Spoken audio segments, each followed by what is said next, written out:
Today mark the 13 years of one of the most legendary franchises in the gaming history.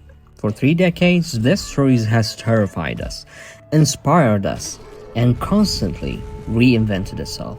And looking back at these games, I started to see something interesting. Every title feels like a piece on a chessboard. Some open the game, some defend the board, some change the entire strategy, and a few completely reshape the future of survival horror. So today, to celebrate this incredible franchise, I want to share my personal journey through the Resident Evil series. It's Aladdin, and here we speak Resident Evil.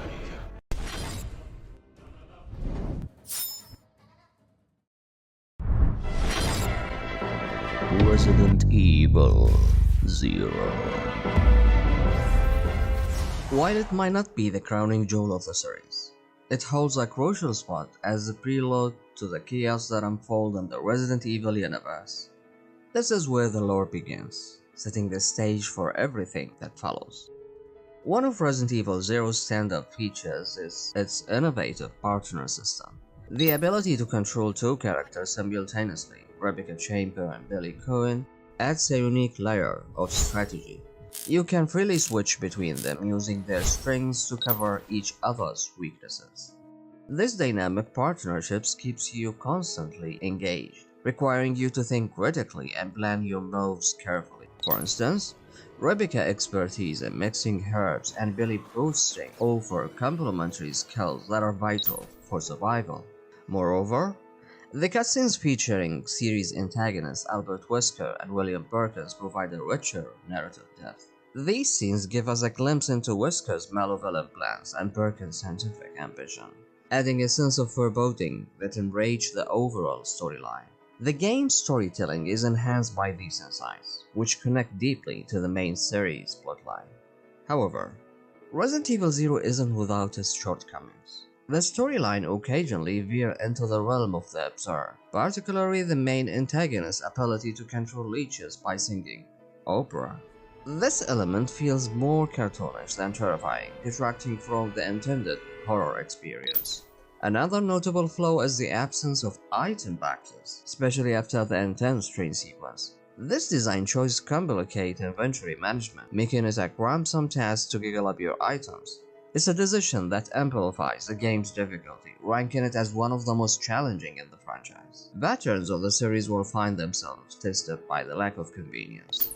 Rebecca Chambers' characterization is also inconsistent with her portrayal on Resident Evil 1. In Zero, she is depicted as agile and badass, which contradicts the vulnerable and inexperienced Rebecca we encounter later. This inconsistency can be jarring for longtime fans. Despite these issues, Resident Evil 0 earns its place on this list due to its unique gameplay mechanics and its pivotal role in the series' lore. The strategic partner system and the deeper narrative insights into Wesker's plans are elements that no other entry replicates quite as effectively. It's these features that anchor its significance in the Resident Evil saga. Ultimately, it doesn't rank higher due to its cartoonish elements and frustration inventory management. Perhaps a future remake could refine these aspects, solidifying its legacy in the Resident Evil series.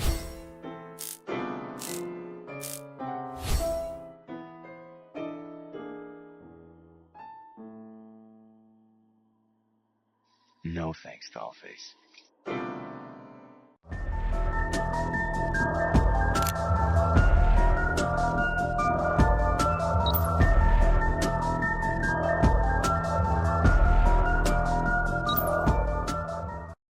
On our chessboard, Resident Evil 0 feels like a guardian pawn.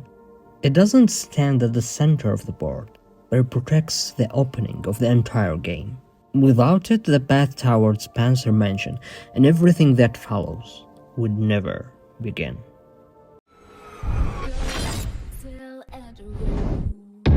Resident Evil 7.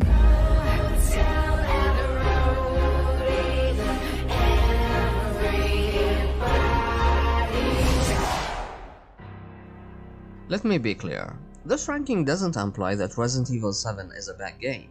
On the contrary, it stands as one of the scariest entries in the series. However, certain elements prevent it from scoring higher. First, let me dive into what I love about this game.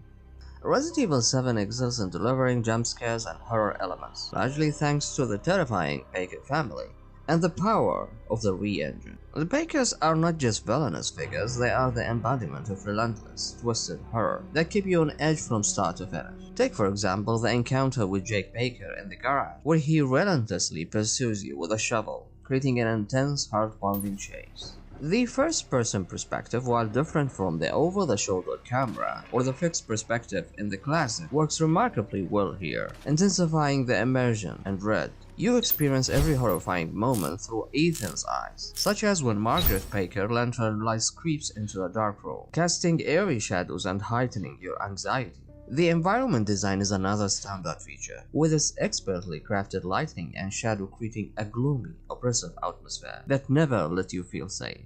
However, there are aspects that hold this game back from climbing higher on the list.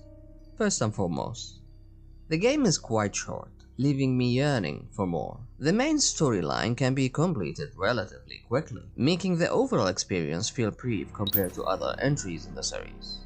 Secondly, the variety of enemy is disappointingly small, which can make encounters feel repetitive. Most of your foes are molded creatures, and while terrifying at first, they lack the diversity seen in other Resident Evil games, which featured a wider range of monsters adversaries. The virus development in Resident Evil 7 also veer the game more toward a Silent Hill vibe than a traditional Resident Evil experience. Ethan Winters, our protagonist, often feels too vulnerable compared to the seasoned heroes we used to control in the series. His vulnerability, while adding to the horror, detracts from the sense of empowerment and resilience typically felt. For instance, Ethan's frequent groans and panicking reactions during encounter highlight his everyman status, which, while relatable, can feel less satisfying than playing as a more capable character. The inclusion of Chris Redfield in the DLC and his role in the story was another misstep. His appearance felt forced and out of place, disrupting the game's unique atmosphere and his pivotal role on the franchise. Ultimately, while Resident Evil 7 is one of the best horror games produced in the industry, it lacks the bioterrorism elements and strong connection to the Breeder franchise. The main antagonists, the Baker's family, are infected by a mold that acts more like a supernatural curse than a traditional bioorganic weapon. This shift moves away from the familiar narrative of viral outbreaks caused by corporations like Umbrella. Additionally, the game's setting in a remote Louisiana plantation house feels disconnected from the global stakes and conspiracies typically felt in the series, which further alienates us from the core elements. I know many would argue with Resident Evil 1, but that was the first, and this one is the 7th entry. Things are different. The absence of familiar enemies such as zombies and iconic bioweapons further alienates it from a core element that defines Resident Evil. Ethan Winters' story, while initially compelling, contradicts itself. His vulnerability as an everyman contrasts sharply with his determined and almost emotionless quest to rescue his wife, Mia, despite the horrific events and lack of genuine emotional connection between them. For example, Ethan's willingness to wade through the unimaginable horror to save Mia seems at odds with the flat emotional delivery and limited backstory we get about their relationship. These deviations makes Resident Evil 7 feel like a side story rather than a continuation of the franchise's central theme. Despite its standout horror elements and innovative gameplay, it doesn't fully capture the essence of what makes Resident Evil Resident Evil.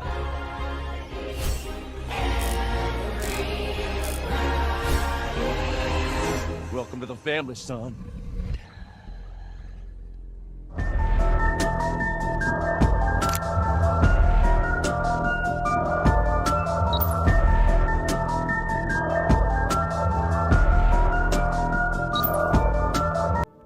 On the chessboard of Resident Evil, this game feels like The Rock. Strong, direct, and decisive. After the chaos of the previous titles, this Rock moved the franchise back to its position, bringing series back toward hurt and tension.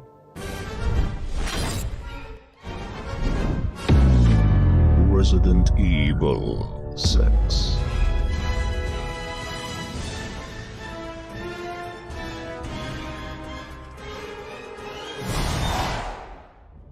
Oh, Resident Evil 6. You know, this game is like a wild rollercoaster ride. It got its highs, its lows, and a few twists that leave you scratching your head. It's a bold entry in the series that both captivates and confounds, leaving a lasting impact on anyone who plays it. Things I love. The ambitious scope of storytelling. The game features 4 intertwining campaigns. It's like they serve as Resident Evil in a smoothie form. Leon's navigating a zombie-infested university in Tolox. Chris is dealing with his PTSD while kicking butts and crushing bones. Ada's sneaking around and rivaling conspiracies, and Sherry Perkins is back, grown up and ready to fight. Each campaign brings something fresh to the table, making the narrative structure both complex and engaging. Ada Wong's campaigns is a standout. Seriously, her segments are compelling and memorable. I love her story, and putting her character in the antagonist role with Carla was a great addition to the story. Plus her connection and reunion with Leon after so long was a fantastic fanservice. Ada's arc from ruthless, enigmatic agent to an emotional, angry human being seeking to put an end to Carla and Simmons' schemes is one of the best character development in the series. The final scene where Ada confronts and shoots the newly emerged Carla, stating we're beyond sympathy at this point, is chilling and powerful. It is one of the best scenes in Resident Evil history. Pierce's character arc is one of the most compelling aspects of Chris's campaign. His loyalty, bravery, and ultimate sacrifice resonate deeply, making his storyline one of the most memorable in the game. His selflessness is reminiscent of Steve Perdisi's tragic sacrifice in Resident Evil Code Veronica, where personal heroism meets an untimely end. The Redfield siblings, Chris and Claire, are in the heart of some of the most tragic moments in the Resident Evil universe. From Chris's struggle and losses in Resident Evil 6 to Claire's harrowing experience, they embody the emotional core of the series. Their stories are woven with sacrifice, resilience, and the relentless pursuit of justice. Chris's heartbreak after losing Pierce echoes Claire's sorrowing over Steve's sacrifice, underscoring the heavy burden they carry and the emotional depth of their journeys. The action sequences in Resident Evil 6 are, just insane. From the dark subways to the chaotic streets of China, the gameplay is always fresh and exciting, and the combat mechanics sleek and responsive. Every encounter keeps you on your toes. But there are things I could do with that. Here's the thing. Resident Evil 6 leans more toward action than horror. Sure, there are creepy moments, but they are often overshadowed by explosive set pieces. For example, Leon's campaign was supposed to reflect this, but the boss fights like Simmons and the constant battle with the Ostenach feels more like action movie scenes than true survival horror showdowns. It's a bit of a bummer if you're in it for the scares. Is this game still even considered a horror game? Remember the nail-biting tension of counting your bullets and conserving your health? Well, that's pretty much gone, because here you're often swimming in ammo supplies, which takes away from the survival aspect. Then there's Jack Miller's superhuman abilities. They feel kinda out of place. His skills clash with the more grounded abilities of characters like Leon and Chris, which disrupt the game's balance and thematic consistency. And honestly, while the build-up of Jack's character and his relationship with his father, Wesker, was intriguing, his role in the story felt forced and just didn't hit the mark. I know, the story is ambitious but overly backed. It sometimes feels repetitive, especially during character intersections, that disrupts the narrative flow, and the ending fragmented into unique conclusion for each character, lacking the cohesive resolution we've seen in earlier titles. Helena Harper, while an okay character, doesn't quite measure up to the iconic Resident Evil roster. I don't like her character, shape, form, or role in the story. Lynn should have been paired with a more profound characters like Jill, Claire, or even Sherry, which would have created a more dynamic and compelling duo. Alternatively, leaving Leon alone to tackle up his mission might have highlighted his character even more. Despite these criticisms, the emotional core of Resident Evil 6 remains strong. The characters' struggle, their bounds, and their relentless fight against bioterrorism resonate deeply. Leon's unyielding determination, Chris's battle with his personal demon, and Ada's enigmatic presence all contributed to a rich, emotional tapestry. These characters are not just fighting monsters, they're battling their personal bosses and the weight of their pasts. Why number 8 on my list? Well, Resident Evil 6 earns a spot because it swings for the fence with its ambitious scope and emotional depth. It's got its flaws, but the intricate narrative and the character-driven stories offer a unique alibi device experience in the Resident Evil series. Despite its shortcomings, it's a bold and memorable entry that stands out in the franchise. The Resident Evil universe is about heroes facing insurmountable odds, and this entry, while it might stray too far from the horror roads, captures the essence of heroism so well. I know, it's not perfect, but oh man, it's an unforgettable ride. To the next one.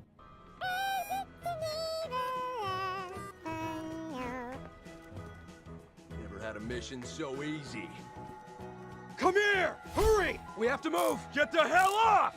I can't right now! Give me a minute! You alright? You had me worried there. Everything okay? Good to see you made it back. Captain! Hey! Captain! I heard you the first time! Take it easy, will ya? Damn it, now's not a good time! Nice. Okay, let's move! Now's not the best time. Piers! Hey! Piers! No! I need help here! Sorry, you're on your own. You're dealing with pros here. I'm glad you're here. Are you kidding? See you dead. Beautiful. Oh, that was no fun. Beautiful. You don't need to say it twice. I know already. Hey, relax, okay? Relax, you'll live longer. Check in, mate, buddy. I'm tougher than I look. Are you mental? You don't have time for this! I get it, okay? Relax. Oh, what a relief. No! Helena! Can't it wait?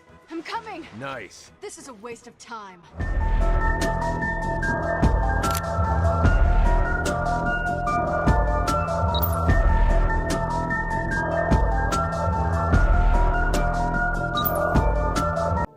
If Resident Evil were a chess match, Resident Evil 6 would be the moment where the board becomes chaotic. Pawns push too far, pieces collide, strategies breaks apart. It's bold, it's dramatic, but sometimes a single wrong move can place the entire board in a danger of a checkmate. Resident Evil 5.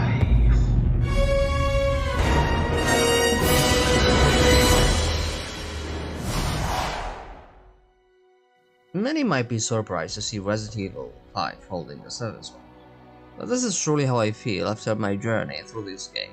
It's a roller coaster of emotion, both awe and frustration, which make it unforgettable. First, let's dive into what makes this game so gripping. The rivalry between Chris Redfield and Albert Wesker is nothing short of electrifying. Their intense enmity drives the narrative with a furious, palpable energy. Chris and Wesker's final showdown on the volcano is a climax for the ages. I mean, who can forget the sheer absurdity of Chris punching a boulder to save Sheva? It's so cheesy, it's almost iconic. Seriously, who does that? It's like Chris saw a boulder and thought, I forgot to hit the gym today. You know what this needs? A good punching. Then there's Excella Gioni, the famed idol of the game, a striking appearance and seductive demeanor adds a layer of sophistication and danger to the story. Her dynamic with Wesker is both intriguing and chilling. For instance, when Wesker called the injector with the Ouroboros virus after she outlives her usefulness, it showcases his ruthless pragmatism and her tragic downfall. It's a powerful moment that underscores the high stakes and the dark tone of the narrative.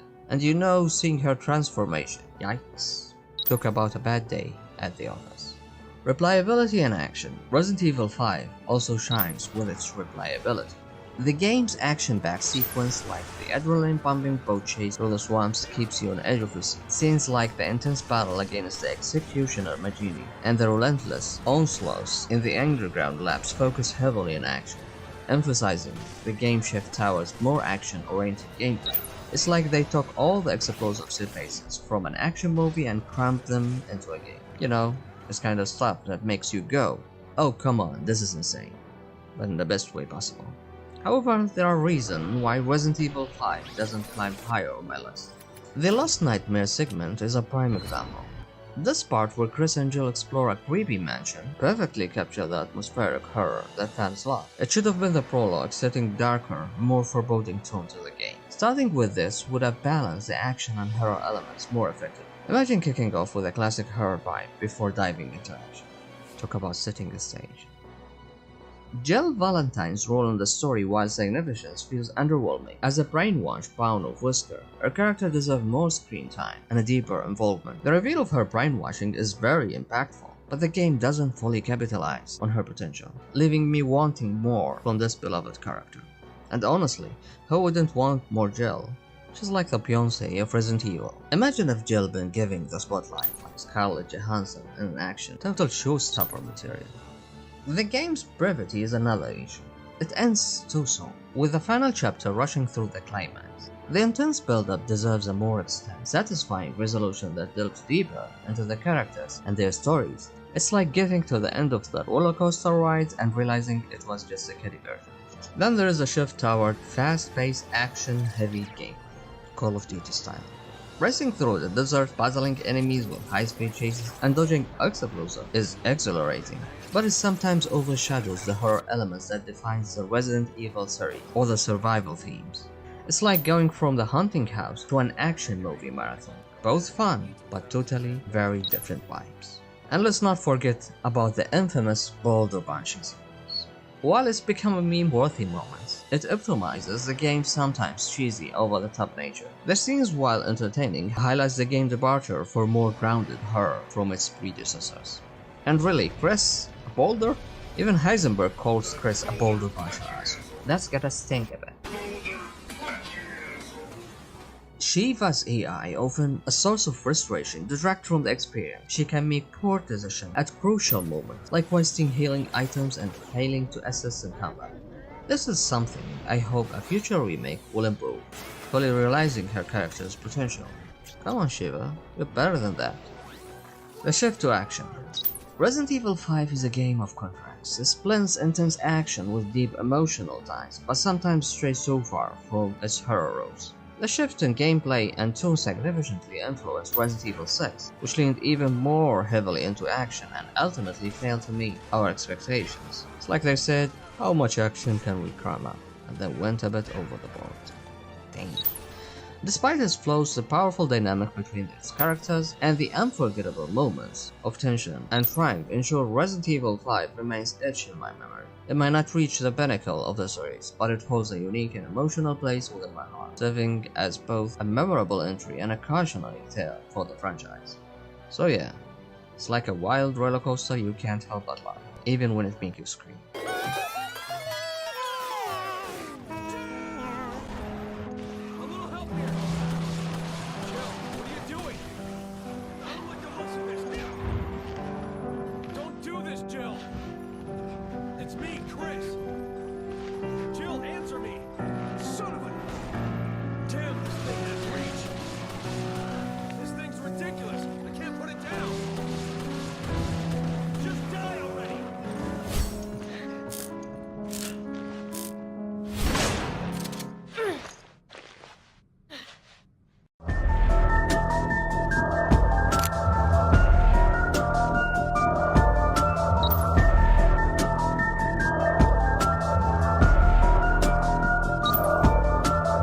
On this board, Resident Evil 5 feels like a bishop.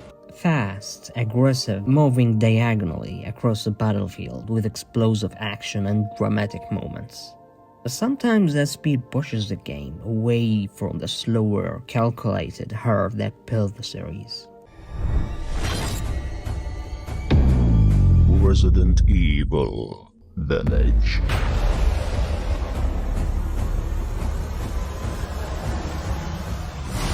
Resident Evil 8 takes us on a breathtaking journey through horror, mystery, and raw emotion. It's a title that pushes the boundaries of the franchise while staying true to its roots. First, let's explore the elements that makes Resident Evil 8 exceptional. The environment design in this game is nothing short of spectacular. From the towering Gothic castle of Lady Dimitrescu to the hauntingly desolate village, every location is crafted with incredible details, creating an immersive world that's both beautiful and terrifying. Ethan Winters returns as the protagonist, and this time, his character is more fleshed out and compelling. His struggle to rescue his daughter, Rose, adds a deeply personal and emotional layer to the story. Interestingly, the Rose DLC surpasses the main campaign, offering a rich and engaging narrative that enhances the overall experience. Rose is more likable and engaging because we experience her struggle from the time she was a baby. We know her face compared to the faceless Ethan. Does he even exist?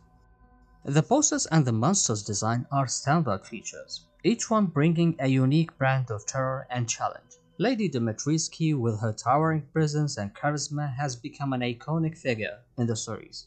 Implementing a giant woman as a central antagonist could have felt gimmicky, but instead it is executed flawlessly, adding to the game allure. The other lords, Heisenberg, Marrow, and Bonaventure, each bring their own distinct flavor of horror, making every encounter unpredictable and thrilling. Although I love Mother Miranda's design, it fell short in terms of connecting the story to the main Umbrella bioorganic weapons, and the origin of the main viruses created by the Spencer Company. The idea of her being a precursor feels disconnected and unconvincing, and I didn't like it. However, Resident Evil 8 isn't without its flaws. The relationships between the bosses sometimes come off as cartoonish. I know it's a Resident Evil theme, but this detracts from the overall sense of dread. The dialogue, particularly in key moments, is another area where the game fell short. When Chris Redfield kills Mia and kidnaps Rose without explanation, the eventual reasoning provided later feels cheesy and unconvincing. Chris's role in the game is poorly defined, leaving me questioning his true intention and involvement. Ethan's sacrifice at the end, while intended to be a poignant moment, feels unnecessary and poorly executed. Ethan Winters, despite being the central character, is often seen as the weakest link. His character development and dialogue do not resonate as strongly as those of the other protagonists in the series. Additionally, the frequent and bizarre damage to Ethan's hands became a distracting and somewhat improbable motive throughout the game, further diminishing his believability as a character, although they put some explanation to try to explain the things, which didn't even convince me. In contrast, we have Rose. She emerged as a more engaging and sympathetic figure, making her segment even more compelling. Furthermore, while the enemies are visually impressive, their behaviors and design sometimes fall short. Some enemies feel repetitive, lacking the unique terrifying traits that makes the encounter memorable. The game's relentless action can overshadow the carefully crafted horror elements, creating an imbalance that detracts from the tension. Despite these criticisms, the emotional impact of Resident Evil 8 is undeniable. Ethan's journey is one of sacrifice, determination, and love. The bond he formed with his daughter, even in the face of the unimaginable horror, is deeply moving. The game's conclusion, while bittersweet, leaves a lasting impression, solidifying Ethan's place in the Resident Evil legacy. While Resident Evil 5 and Resident Evil 6 focus more on heroism and action, Resident Evil Village shines by implementing fair and scary elements. The atmosphere of the village is immersive and true to the series' horror roots. The gothic and the eerie setting that evoke a sense of dread and suspense. The terrifying sequences, such as the mannequin chase and the Gravy Baby segment, are a masterclass in horror design that kept me on the edge of my seat. The game's balance horror, exploration, and action, maintaining a survival horror experience that defines the franchise. Resident Evil games must be scary as hell, but they need to be more connected to the main plot, and this is the reason Village couldn't climb higher on this list. Resident Evil 8 earns its place at number 6 on my list because its fleshed out level design. Whether in the eerie village, the mysterious gothic castle, or the factory, which connects deeply to the main amazing entries in the series such as Resident Evil 4 and Code Veronica. The boss fight system was cohesive and impactful, offering thrilling encounters that tested both skills and strategy. While the survival elements were executed well throughout the game, the last sequence felt somewhat unbalanced, detracting from the overall experience. Despite being less scary overall, the game perfectly captured the fear and survival elements, with some areas feel more frightening, particularly in the Rose DLC, with segments like the mannequin chase and the Crazy Baby sequence on the main campaign. The mythological enemy design suggests the series is heading in a new direction, moving away from bioorganic weapons and the mutated creatures. The Rose DLC surpasses the main campaign, offering a richer and more engaging narrative experience that showcases the potential for deeper storytelling within the Resident Evil universe. Both Resident Evil Village and 7 may have changed the core plot for the Resident Evil franchise from bioorganic mutated creatures by lab to psychological and natural curses by a witch. That's the only fitting word for Miranda. And I didn't like it. Both games are fine on their own.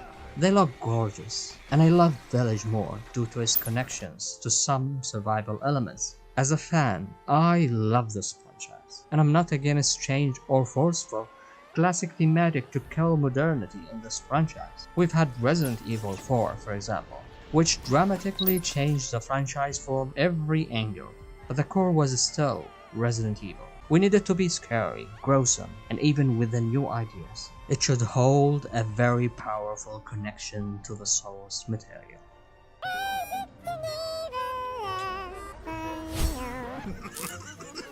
Be careful what you wish for, Ethan Winter. Ethan Winter escaped. I've done it, yeah, this is the one. Heisenberg. Because he is in my castle and is only even too much for my daughters to handle. When I find him... No. Miranda? Yes, of course, I understand the importance of the ceremony. I won't let you down. Hell with the ceremony!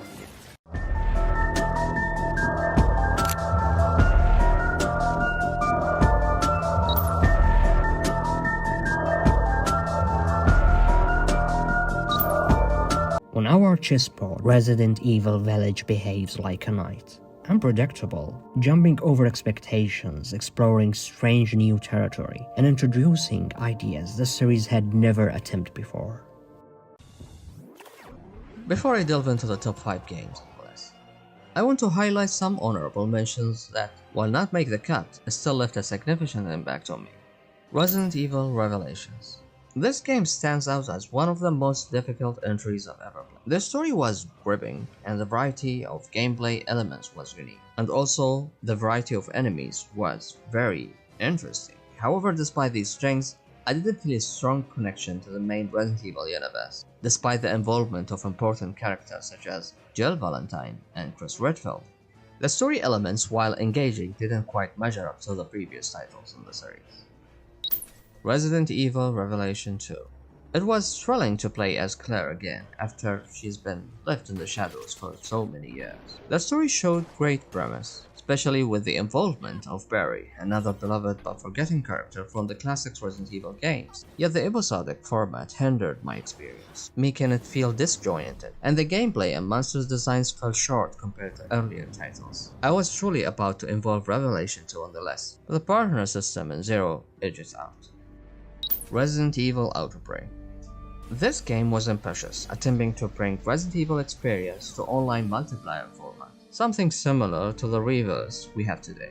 The concept of surviving alongside other players in the midst of a viral outbreak was innovative. The scenarios, such as trying to escape the zombie-infested Raccoon City in Outbreak and File 2, offered a fresh perspective on the chaos. However, technical limitations and the lack of cohesive narrative made it difficult to fully connect with the broader Resident Evil lore. I love Outbreak Files as an online experience, and I hope they bring it back in the future in a form of a remake.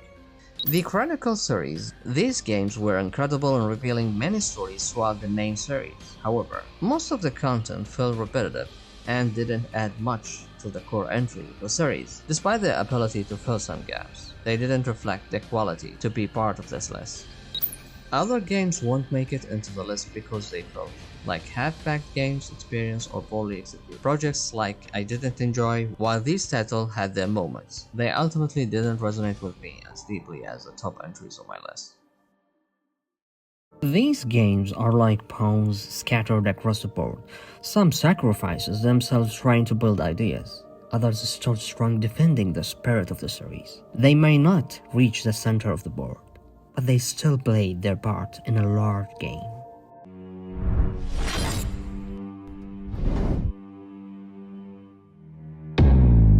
Resident Evil.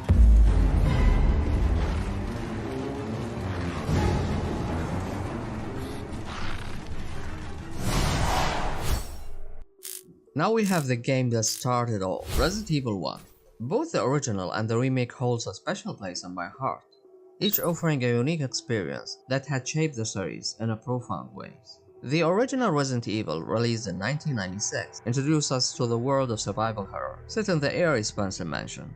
The game plunged players into a nightmarish scenario filled with puzzles, limited resources, and terrifying creatures. Players encounter the role of Wesker, Barry, and Rebecca firsthand, each character bringing their own strength and motivation into the mix. Wesker's enigmatic presence, Barry's memorable line like, "You were almost a Joe sandwich," Rebecca's determination to survive added a layer of intrigue and depth to the narrative.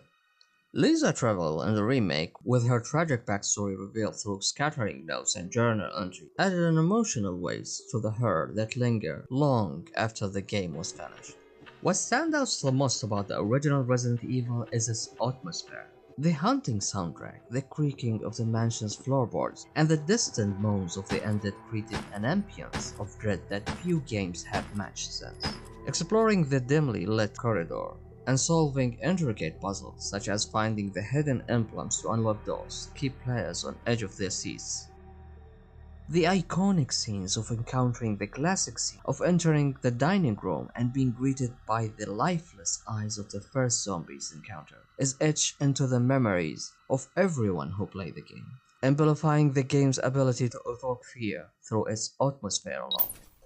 The characters Chris Redfield and Jill Valentine become iconic figures in the gaming world, each bringing their own strengths and weaknesses to the fight for survival.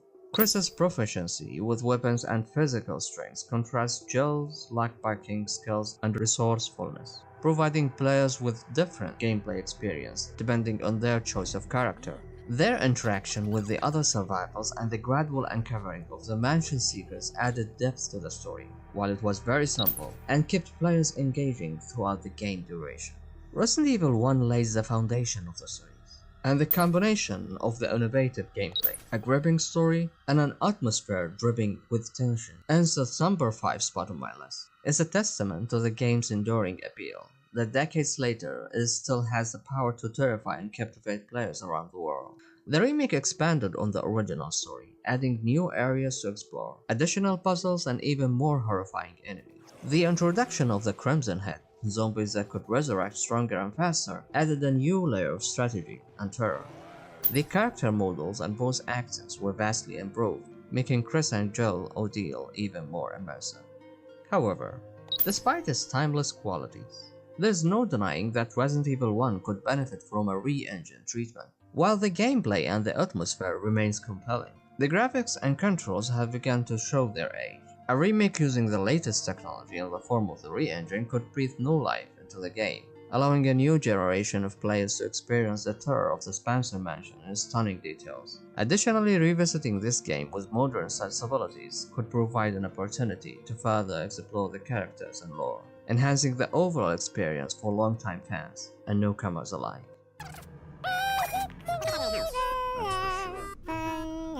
Hey, Wesker, where's Chris? Chris, meanwhile.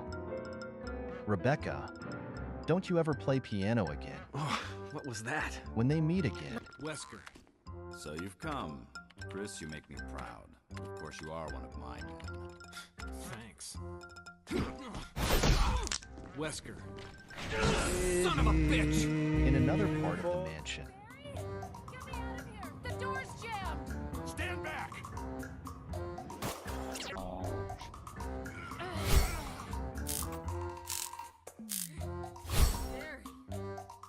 That was a close one. A second late, you would have fit nicely into a sandwich. A second late. Well, what do you know?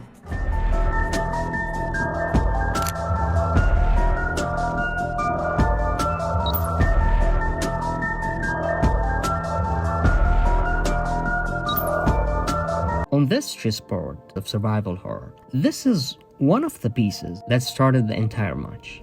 It's a strong one, not a pawn. Resident Evil 1 moves like a bishop, guiding the opening strategy for the series. Every move that follows began here.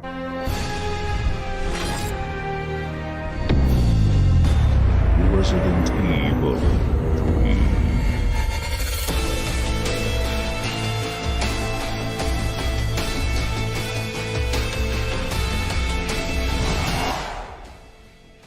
Both the original and its jaw-dropping remake. This entry in the series is a roller coaster of adrenaline, with its mix of intention action, nerve-wracking chases, and a story that grips you from start to finish. Raccoon City is overrun by the T-Virus, and you, as Jill Valentine, are fighting tooth and nail to survive. But there's something else out there, something relentless and terrifying. The Nemesis. The monstrous bioweapon is hot on your heels, and every encounter is a heart-stopping struggle to stay alive. Things I love: visual and audio design. Seriously, the graphic in the remake are next level. Raccoon City has never looked so good. And the sound design, it's like they dialed up the terror to 11. Every creak, every groan, it all adds to the sense of embodying doom. Jill Valentine is the star of the show here, and oh boy, does she shine. You feel her fear, her determination, her every emotion. And let's not forget Carlos Oliveira. He's not just a sidekick. He's got his own story to tell, and it's one you won't soon forget. Plus, can we talk about their designs? Jill Tactical gets sleek and practical, while Carlos' wrecked look perfectly complements his no-nonsense attitude. Intense action and combat. This isn't a stroll in the park. It's a fight for survival. The combat mechanics are sleek, control responsive, and that dodge mechanic is a game changer, turning every encounter to a pulse-pounding dance of life and death. The expanded hospital sequence. One word. It was intense. The new hospital sequence with Carlos adds a whole new layer of terror to the game. It's dark, it's gritty, and it's exactly what you'd expect from Resident Evil game. Nemesis. Yeah, the stuff of nightmare. He's relentless, he's terrifying, and he's always one step behind you. Whether he's bursting through walls or wielding a rocket launcher, every encounter with the Nemesis is a heart-pounding showdown you won't soon forget. But there are things I could do without. Nemesis encounters. Now, don't get me wrong, Nemesis is still scary as hell, but in a remake, his appearance feels a little too scripted, a little too predictable. It takes away some of the thrills of the chase, you know? Like we encounter with Mr. X in Resident Evil 2. The removed clock tower sequence. The clock tower. It was iconic in the original, a real highlight of the game. So why did they cut it from the remake? They put it there. It's a real messed up opportunity, if you ask me. Shorter campaign. The remake campaign is over before you know it, leaving you wanting more. And while I'm all for quality over quantity, I still feel like they could have added a bit more meat to the story. Dialogue and story. Some of the dialogue feels a bit off, you know? Like it's trying hard to be cool or something. And the story, while gripping, it has few loose ends that could have used some tying up. Resident Evil 3 is a thrill right from start to finish. Whether you're playing the original or the remake, it got everything you could want from a survival horror game. Action, suspense, and more scares than you can shake a stick at. Why number 4 on my list? Well, despite its flaws, Resident Evil 3 scores higher than the original for a few reasons. First and foremost, the Nemesis. It is the definition of survival horror, keeping you at bay from start to finish. Jill is way stronger than the Rocky we encounter in the mansion, and Raccoon City is a bigger stake for this epic showdown. Sure, the remake might have felt like a DLC to Resident Evil 2, but let's not forget that the original was also small in comparison. This game is fast-paced, with Nemesis relentlessly chasing through every twist and turn.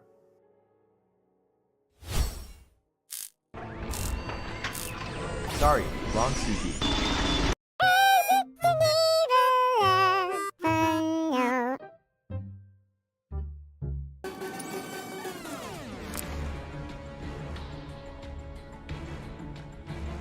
Walker's still alive.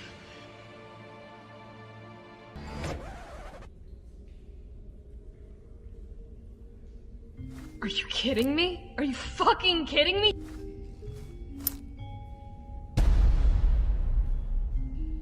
Whoa. Look, just so you know, this is the last fucking time. I am sick of your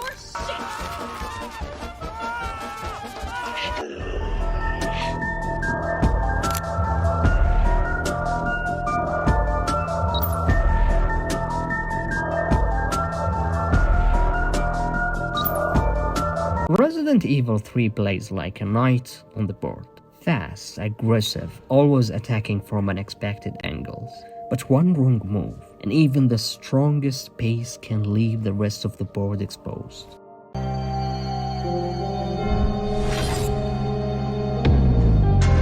Resident Evil 2.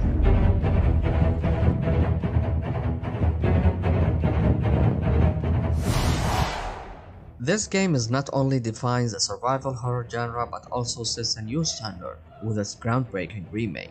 Both versions hold a special place in the franchise's history, each offering a unique and an unforgettable experience. Released in 1998, the original Resident Evil 2 expanded the universe introducing the first game, plunging players into the heart of Raccoon City's zombie apocalypse, playing as either Leon S. Kennedy, a rookie cop, or Claire Redfield, a college student searching for her brother Chris, navigating the treacherous streets and buildings of a city in chaos. The original Resident Evil 2 excelled in its atmosphere and storytelling. The game's narrative was compelling, with intertwining storylines and multiple perspectives that added depth to the unfolding horror.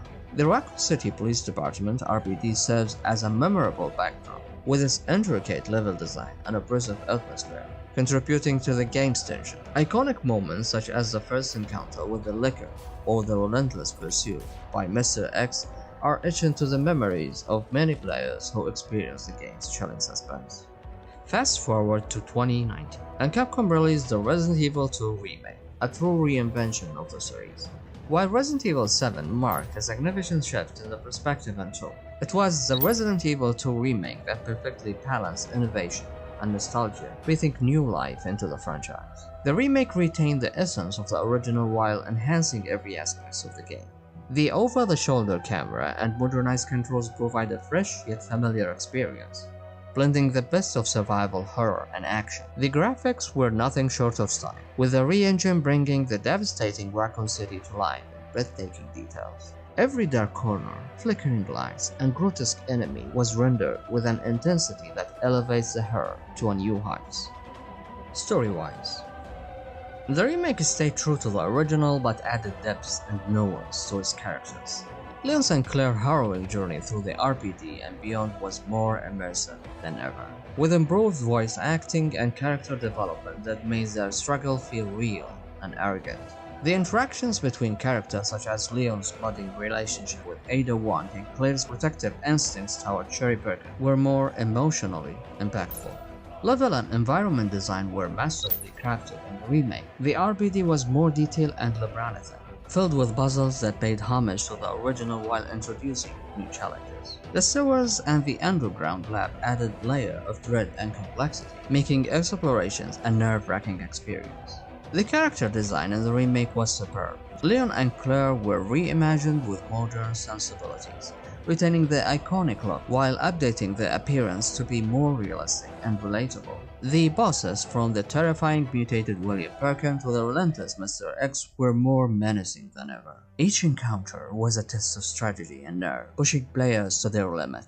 Enemies were redesigned with a terrifying level of detail. Zombies were more unpredictable and dangerous, their grotesque appearances enhanced by the re-engined graphical prowess. The Lickers were faster and more horrifying, making their presence a constant threat. And Mr. X, with his unyielding pursuit and an intimidating presence, became a symbol of the game's relentless tension. Resident Evil 2 sits at the third spot for some reasons. First, Leon and Claire's abilities. While they were iconic, there's nothing wrong with it within this game. Leon and Claire's ability were somewhat limited compared to their more experienced selves in later games. Second, Ada's ending in the Resident Evil 2 felt like Capcom was teasing us with a they won, they romance plot that never quite reached the wedding bell. Come on Capcom, just get them married already. Rumors are swirling that Leon might meet an untamely end in Resident Evil 9. What a missed opportunity, they didn't tie the knot in Resident Evil 6. A ring? Hank Mission. The first survival mode was thrilling, but we were left wanting more backstory. Like a prequel episode showing how Hank Giggle saved the world with his day job as a zombie virus delivery guy. Hopefully they save it for later and not fumble it like they did with Operation Raccoon City. Those guys couldn't find their way out of the maze, even if you give them a map and a flashlight. Resident Evil 2, both in the original form and its masterful remake, is a testament to the enduring appeal and innovation on the series. Its place at number 3 on my list is a reflection to its perfect balance of horror, action, and storytelling. Qualities that have cemented its legacy as an annal of the gaming history. The fleshed out areas of Raccoon City and the intricacy it evokes in level design, though seemingly simple, are deeply intertwining with the tapestry of Resident Evil lore. Character development were more nuanced than older games, and the balance between horror and survival elements was impeccably executed. In another universe.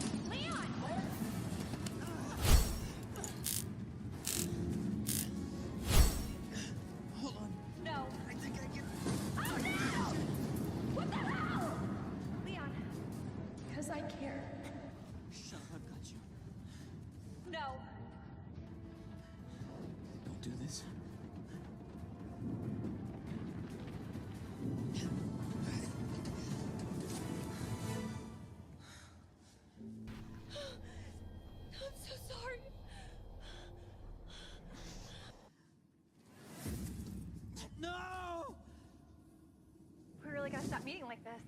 Are you alright? Yeah, I'm fine. I take it you don't have the key.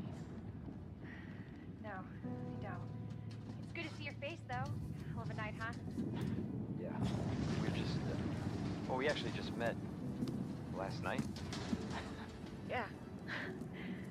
That would have been one hell of a first date, though. God damn it, Leon!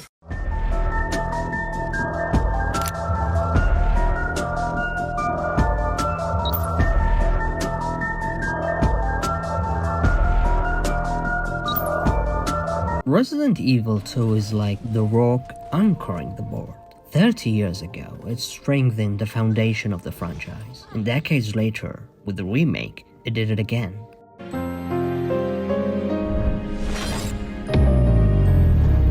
Resident Evil, Code Veronica. I know, this choice might surprise many, but it truly reflects my admiration for the underrated masterpiece. Although Nemesis was crowned as a third installment in the series, Code Veronica is a perfect continuation of Resident Evil 2's legacy. It feels like the true sequel, picking up where the story left off and pushing the boundaries of survival horror even further. Though often seen as controversial, Code Veronica delves into the darkest corners of Resident Evil universe, delivering a narrative that stands for its complexity and intensity. As we navigate the twisted corridors of the Ashford state and explore the treacherous dynamic between the Redfield sibling and the Ashford family, we find ourselves immersed in a story that is as compelling as it's horrifying. One of the most striking aspects of Code Veronica is the intricate relationships it portrays. The bond between Claire and Chris Redfield is put to test as they confront the sinister forces at play. The complex dynamic between Claire and Steve Pernicite adds a layer of emotional depth, while the web of animosity between Chris and the malevolent Albert Wesker keeps player on edge. This game is a true testament to the power of storytelling in the Resident Evil franchise, making it a journey worth revisiting. Things I love: the story depth and the themes of family and legacy. Code Veronica delves deeper into the Ashford family's twisted dynamics, particularly the complex relationship between Alfred and Alexia. Claire and Chris Redfield's relentless pursuit against Umbrella Corporation amplifies the intensity of the narrative. The Ashford family's descended into madness serves as a cautionary tale of ambition within the Resident Evil universe, contrasting with Claire and Chris's resilience found that shines amid its adversity. Claire Redfield emerged as a resilient protagonist, driven by the unwavering determination on Rockford Island. Chris Redfield's arrival heightens tension, while Steve Pernicite's tragic arcs adds emotional depth. His heartfelt confession to Claire before his demise enhances the narrative's emotional impact, atmosphere, and setting. The eerie gothic ambience of the Ashford estate and the perilous Rockford Island creating a chilling backdrop. Code Veronica comes closest to the atmosphere in the 1998 classic Resident Evil than any other entry in the franchise. The meticulously crafted environments, from the haunting Ashford mansion to its hidden passages to the desolate, militaristic Rockford Island, enhances the game's gothic horror setting. The stark contrast between these settings keeps player on edge, fully immersed in the world steeps in terror. Lastly, how this game connects to the whole franchise and serves as a bridge between them.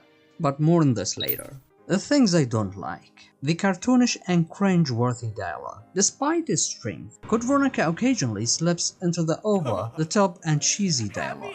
Alfred Ashford's exaggerated speeches sometimes breaks the immersion, making him stand more like a drama club reject than a terrifying villain. Although some improvements were made in the Dark Side Chronicles, but it still feels like he's auditioning for soap opera instead of unleashing bioweapons. Unrealistic moments. Some story elements in Code Veronica can feel as over-the-top as Steve Pernicie's improbable survival skills. Despite being a prisoner with minimal combat experience to none, Steve not only survived but also aids Claire Redfield in combat situations through the game. His sudden adeptness with firearm and navigation of perilous environments without prior training stretches believability. He literally flew a plane to the Antarctic, which akin to encountering a zombie attempting to recite Shakespeare. This portrayal of Steve's survival abilities adds to the game instances that teeter between genuine horror and intended humor, echoing the bizarre behaviors and obsession exhibited by both characters like Alfred and Steve himself. Additionally, while many fans were dissatisfied with Wesker's portrayal in the game, especially his Matrix-like movement, it's important to remember that he's a freaking bioweapon. His superhuman abilities, though exaggerated, align with his character's evolution within the series. Difficulty and gameplay. Yes. Code Veronica is renowned for its challenging gameplay that demands strategic resources management, intricate puzzle solving, and intense combat in a bad way. The scarcity of essential items like ammo and health supplies heightens tension in every encounter, offering a very unsatisfying survival horror experience. Confusing puzzle designs. Certain puzzles in the game, like the infamous crystal puzzles in the Antarctic base, can be as frustrating as trying to explain Resident Evil's plot to someone who's never played it. The precise timing and placement required are enough to make even a tyrant to a tantrum. It's a puzzle that caused many to rage insane. Then, why is this game second on my list? Resident Evil Code Veronica secures its place at number 2, not just for its emotional rollercoaster it takes players on, but because of its impact on the series. The game's intricate narrative, challenging gameplay, and immersive atmosphere make it an unforgettable journey. Characters like Claire and Chris Redfield faces unimaginable horror. Their struggle and sacrifices resonate deeply with players. Many have stumbled at the game's difficulty curve, finding themselves frustrated during intense encounters, like the battle with the tyrant on the airplane or the intricate crystal puzzle. Yet those who persevere discover a narrative rich with depth and significance, often labeled as a spin-off. Code Veronica's influence stretches far beyond this setting. It laid the groundwork for a narrative seen in later Resident Evil games, such as Resident Evil 6. Moreover, its exploration of viral development sets the stage for future iterations, showcasing the evolution of bioweapons and the sinister machination of the Umbrella Corporation. In Code Veronica, we glimpse the vast scope of Umbrella influence, mirroring the grand scale seen in the series' early installments. This game's impact reverberates through later entries like Resident Evil 8, with the gothic designs and the atmospheric settings draw direct inspiration. Furthermore, it deepens the lore surrounding characters like Chris Redfield and Albert Wesker, shaping the bitter conflict between them, a rivalry fueled by personal vendettas and hunting memories, setting the stage for their bitter confrontation in Resident Evil 5. Additionally, Code Veronica exploration of viral development foreshadows concepts seen in Resident Evil 4 and beyond, underscoring its significance in shaping the series' narrative trajectory. With its dark tone, and probably the darkest in the series, Code Veronica remains an uncrowned title in the franchise, a hidden gem that deserves a new lease on the life through a remake. It stands the test of time, reminding us why we fell in love with Resident Evil in the first place. T-minus 30 seconds. The self-destruct system has been activated. All personnel evacuate. Gone Still wrong. have plenty of ammo. You don't have to worry about holding back. Do you want me to take care of this for you, little boy? Shut up! I don't want to talk about it!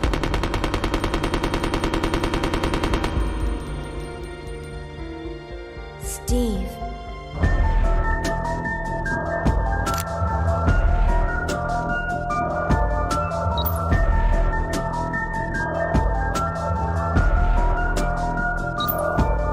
On this chessboard, Code Veronica moves like a queen, powerful, influential, touching almost every part of the Resident Evil story and the chessboard. Even without a number title, its impact spread across the entire board.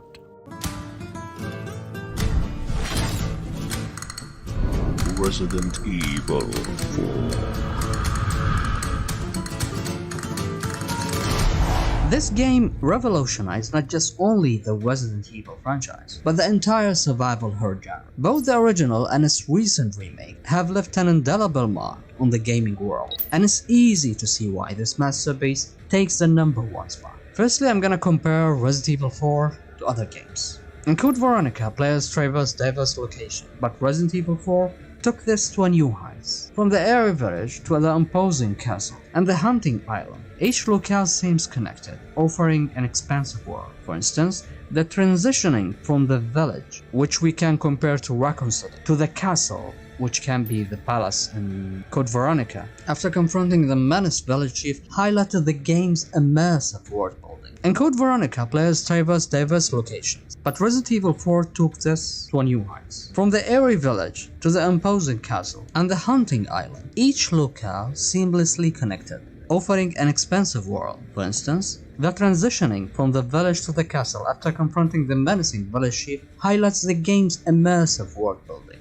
While Code Veronica's story delves into the complex family dynamics and viral mysteries, Resident Evil 4 streamlined its narrative with subplots and character interaction.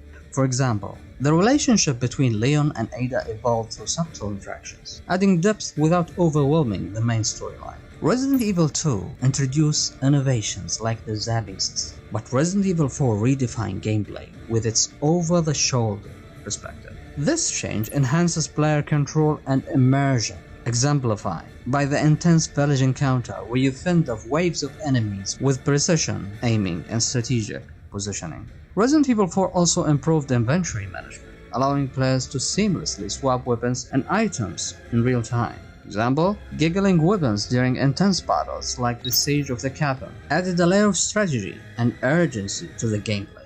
The original Resident Evil set the standards for spooky atmospheres, which Resident Evil 4 elevate with detailed environments and dynamic light. The eerie ambience of the village, with its fog-shrouded pathways and flickering torches, intensifies the sense of dread, especially during encounters with the chainsaw-wielding Ganados. And compared to Resident Evil 3, character development in Resident Evil 4 mirrored this evolution. Leon's transformation from Rocky Cop to a seasoned agent was evidence in the combat prowess and confidence. Similarly, but better than Jill Valentine's journey from the rookie survival of Resident Evil 1 to the agile operative character in Resident Evil 3, Leon's motives and developments was more impactful than Jill's. The Resident Evil 4 remake isn't just a makeover, it's a resurrection of terror with modern flair, visual and atmospheric upgrades. Imagine stepping into the airy village at night, where dense fog blankets cobblestone streets and flickering lanterns cast chilling shadows. It's like a horror painting came to life, hauntingly beautiful yet terrifyingly real. Perfect for a family vacation, right? Just make sure to sell your wife jewelry at the merchant. Who wants diamonds when you need firepower? I'll buy it at a high price. The remake dives deeper into Leon's and Ada's character, adding a layer of mystery and intrigue. Ada's motives became more enigmatic than a cat running in a laser point factory, keeping players on their toes and invested in every twist. Speaking of lasers, I thought they removed it, but it was there. You got me. She's like a crossboard puzzle in the middle of a zombie apocalypse. Never quite what you expect. Improved gameplay mechanics.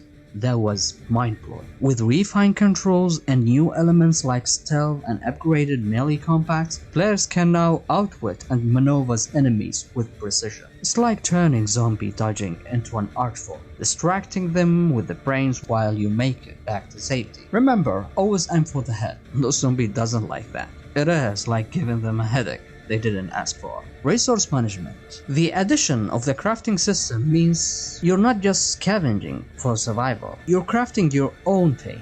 Mixing herbs and gunpowders is now a strategic dance of life and death, like surviving zombie apocalypse with a day survival kit. They only made crafting easier in real life, right?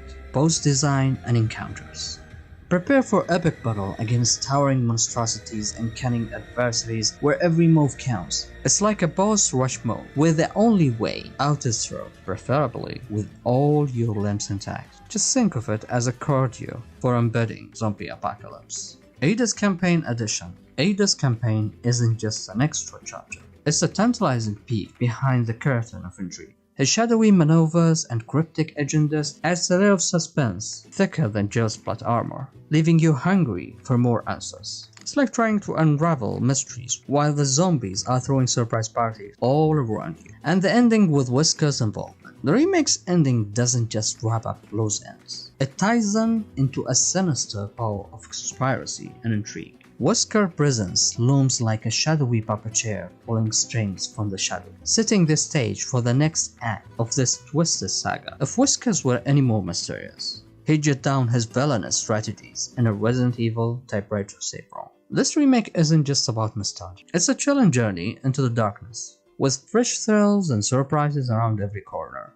It's like finding a new secret passage in a familiar mansion, where danger lurks and revelations await. And remember, in a zombie apocalypse, the real treasure is surviving another day. Why it's number 1?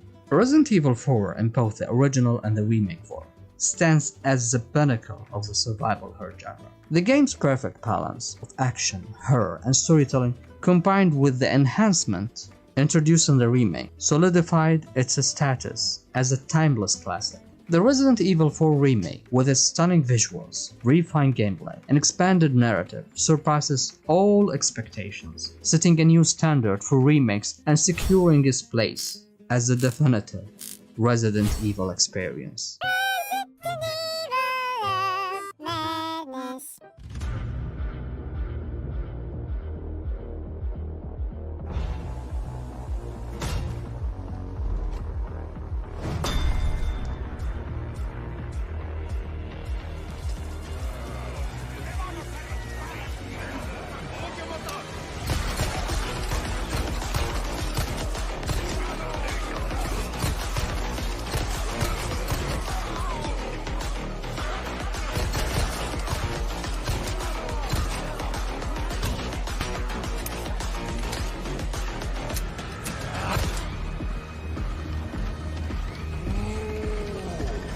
I'd like a tasting. All my wares are in tip-top shape. Your soul requires cleansing. Needs something robust, precise.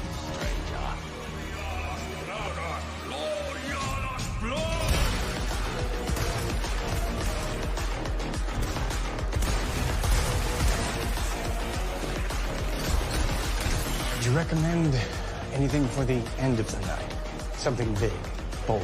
Good stuff. This is what I'm talking about. Fine work.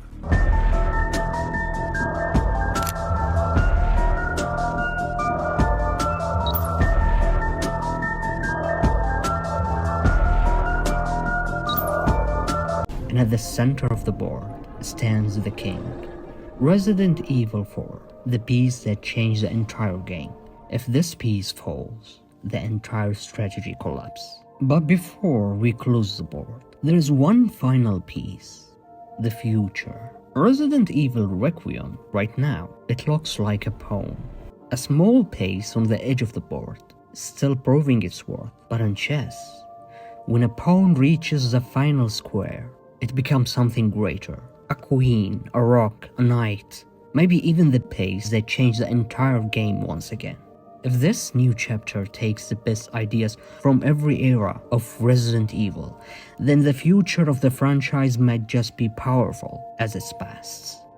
I've been playing Resident Evil for almost 3 decades, and I never thought I'd say this, but Resident Evil Requiem might be the most important game Capcom has ever made, because this game finally understands what Resident Evil truly is.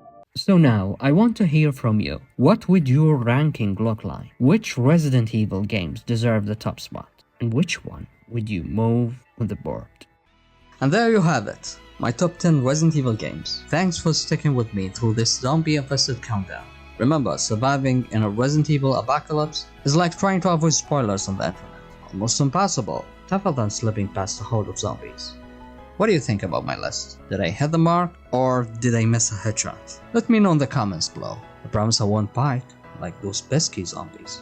If you enjoyed this video, give it a thumbs up and subscribe for more ended content. Before we truly die, till the next time, keep your hips green and inventory organized, and may all your borders be punchable. Stay safe and keep surviving.